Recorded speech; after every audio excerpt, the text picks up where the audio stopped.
Araw mga kabiyahe, so welcome to our channel sa panibago na naman nating video. So as you all know, ako po sa Alden.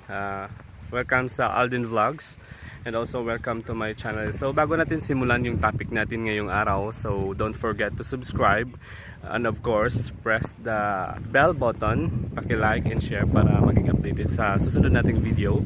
And of course, ano ba yung topic natin ngayong araw? So as you can see sa background ko, so may idea siguro kayo na I'm on a beach as of this moment. So I am not wearing face mask kasi ako lang naman mag-isa dito. Hindi pala ako mag-isa. So hindi ako sanay mag-isa.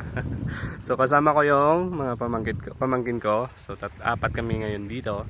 So bakit andito kami ngayon sa isla, in which is itong isla na to is located here sa isa sa mga sakop na isla ng Tacloban Island National Marine Reserve. So sobrang init, no?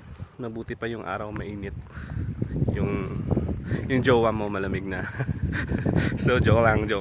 So welcome back again sa topic natin. It's all about sa isa sa mga isla na sakop dito ngayon ng Tacloban Island Marine Reserve. So sa mga wala pang idea tungkol sa Tacloban Island National Marine Reserve, ito pong protected area na to is proclaimed by our late former president, kauna-unang babae na presidente ng Pilipinas, Corazon Cory Aquino, no? So siya ho yung nag-proclaim ng Tacloban Island National Marine Reserve noong 1990, no? So 1990 siya na i-proclaim at saka as you can see, hindi na kayo dalawang isip siguro na magtatanong bakit ang daming basura. So dito kasi sa Tacloban Island National Marine Reserve, bawal ho yung mga activities, lalo na yung paliligo dito sa beach. Meron namang areas na mga kabiyahe, meron namang area dito sa Tacloban Island Marine Reserve na pwede kang maligo, at saka meron ding strict protected zone or strict protected area, which is lahat ng activity maliban lang sa pag-check ng ating mga tauhan from DNR and of course from the associations na assigned upang dito magsagawa ng activities nila, no? So sila lang yung allowed na pumasok dito doon sa mga area lang na strict protected zone.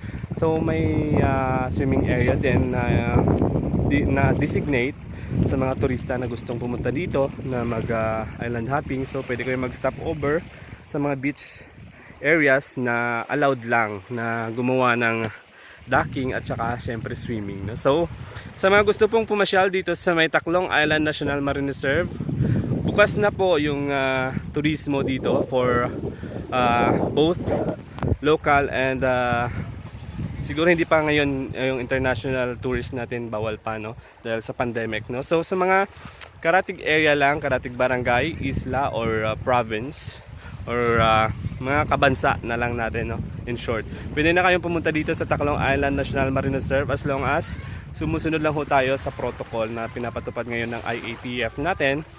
So ang layo na nang narating ng ating topic. So bakit ako nandito ngayon? So kasi nangisda kami and of course nakita ko ang ganda ng ating lugar. So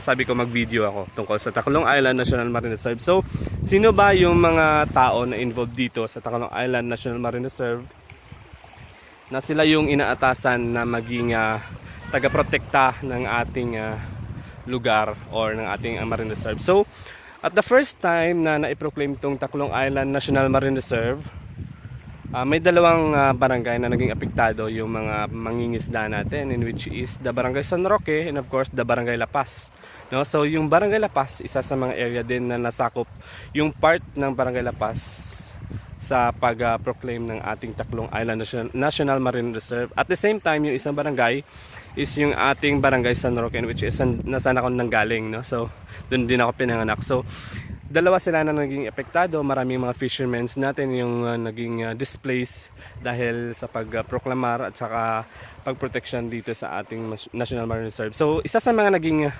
alternatibo is to convert the fishermen natin to be protector ng ating Marine Reserve. Definitely yung mga women's natin, no? Sila yun din yung mga naging isa sa mga naging empowered women's natin to protect the environment, lalo na yung Tacloban Island Marine Reserve natin, no? So sa ngayon may mga associations na assigned sa pagtanggap ng bisita, ng turismo natin, both local and nationals, and of course mga fishermen natin and the other barangays. Marami din mga alternatibo, no? Mga tulong sa mga NGOs, especially sa DNR. Marami din namang tulong na naibigay sa atin or sa ating mga mangingisda, no? So as you can see, ang ganda ng ating lugar. So next time pupunta naman tayo sa ibang bahagi ng Tacloban Island National Marine Reserve para ma-feature at saka ma-share ko sa inyo yung mga informations tungkol dito sa Tacloban Island National Marine Reserve. So welcome kayong lahat dito, at saka bago po natin tapusin yung video, don't forget to subscribe and press that bell button para maging updated kayo sa susunod nating video at sa sunod nating mga biyahe, mga kabiyahe. So thank you very much for watching and take care, at saka ingat tayong lahat.